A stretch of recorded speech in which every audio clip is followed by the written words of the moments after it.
Assalamualaikum Sobat Petualang.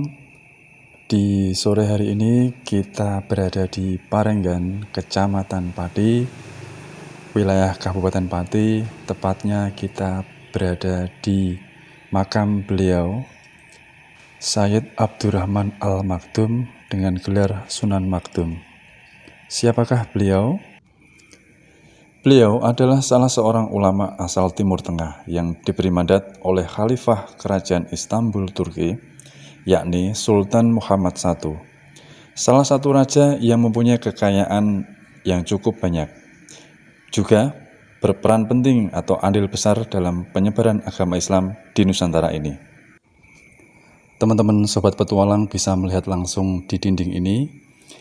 Beliau adalah pemimpin Wali Songo generasi pertama yang dimana terdiri dari 9 wali yang berasal dari Jazirah Arab.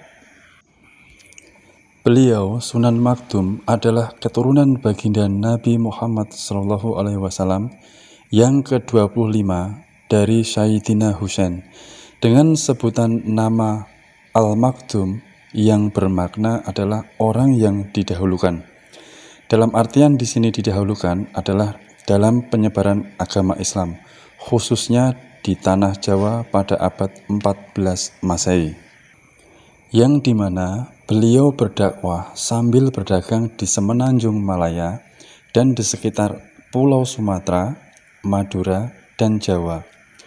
Dan beliau Sunan Maktum melaporkan pada Sultan Muhammad I bahwa sebagian penduduk telah memeluk agama Islam, tetapi yang ada di Pulau Jawa ini belum banyak, karena disebabkan kekuasaan dulunya adalah kerajaan di era Majapahit.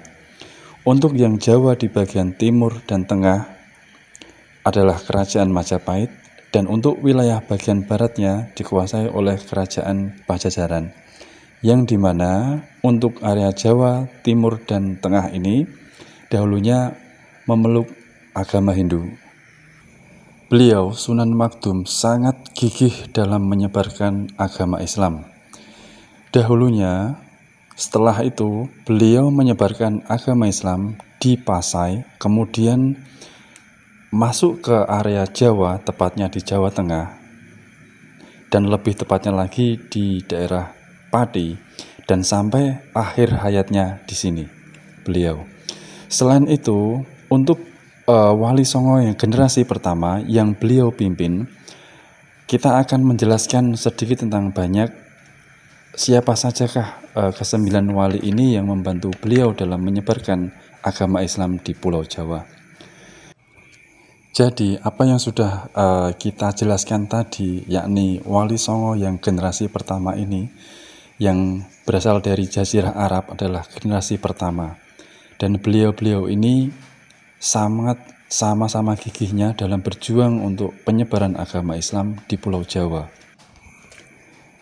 Untuk generasi Wali Songo yang pertama, kita ada ahli pengobatan, yakni beliau bernama Maulana Ishak, yang menyebarkan agama Islam di Blambangan dan menikah dengan Dewi Sekardadu, kemudian ditugaskan ke Pasai untuk membantu beliau Sunan Maktum atau Sayyid Abdurrahman Al-Maktum hingga akhir hayatnya.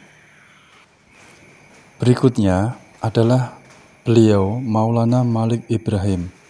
Beliau adalah ahli tata negara, menyebarkan agama Islam di wilayah Jawa Timur dan wafat di Gresik sekitar tahun 1419 Masehi.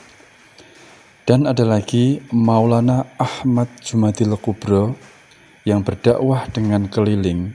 Beliau wafat di Troloyo, Mojokerto, Jawa Timur. Berikutnya adalah Maulana Ahmad Al-Maghrib. Beliau sama juga berdakwah dengan berkeliling.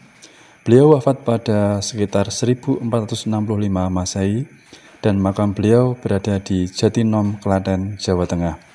Selain itu, ada ahli pengatur pemerintah, yakni Maulana Malik Israel, wafat dan dimakamkan di Gunung Santi, Banten, 1436 Masehi. Dan ada juga ahli pengobatan lagi, yakni Maulana Muhammad Ali Akbar. Beliau wafat sekitar tahun 1436 Masehi dan dimakamkan di Gunung Sari, Banten. Dan setelah itu ada Maulana Hasanuddin yang berdakwah dengan berkeliling. Beliau dimakamkan di samping Masjid Kuno Banten sekitar 1462 Masehi. Dan berikutnya lagi adalah Maulana Aliuddin yang sama-sama berdakwah dengan berkeliling menemani Maulana Hasanuddin, dan beliau wafat dan dimakamkan di samping Masjid Kuno Banten sekitar tahun 1436 Masehi. Dan yang berikutnya, mungkin Sobat Petualang dan teman-teman sudah tidak asing lagi, beliau adalah Sayyid Subakir. Beliau adalah ahli pembuat Rajah Asmat, di mana beliau membersihkan tanah dari pengaruh jin dan makhluk gaib dan menaklukkan tempat-tempat yang angker. Beliau kembali ke Baghdad setelah tugasnya selesai pada tahun 1452 Masehi. Dan sekian Sobat Petualang yang dapat kita jelaskan sedikit banyaknya. Jika ada kata-kata yang salah dalam berucap, kami mohon maaf. Terima kasih sudah mengikuti petualangan kami. Tunggu petualangan di tempat-tempat yang menarik lainnya.